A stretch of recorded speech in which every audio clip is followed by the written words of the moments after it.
Piles of paper. I start this, then I must read this. Oh, this is important. I have to read that. Time goes out the window. So, one of the things that happens right now is we are flooded with information and resources, right? And it's hard for us to differentiate what's urgent, what's important, what do I pay attention to now, what should I pay attention to later.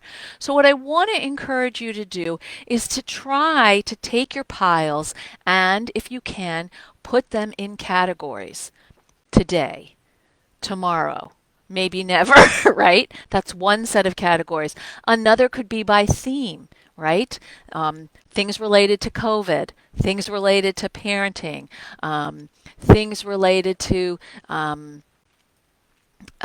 improving my relationship with my kids, or nurturing my friendships. And these are not necessarily work topics, but if you can separate your piles and then give yourself a limit. I will read one thing.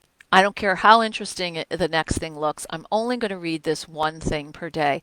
This is the hardest thing for a lot of people with ADHD to do, and yet it's the most important.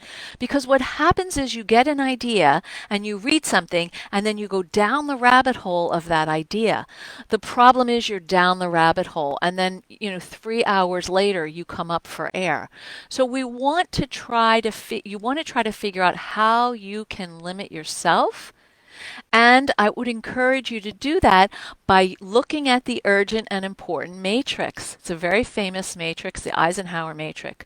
So urgency is about time and importance is about value. So try to figure out which of those piles is urgent and why, and which is important. Divide things into that four square: urgent and important, urgent, not important, important, not urgent, and not important. That would mean you probably would never get to it, but put it there anyway.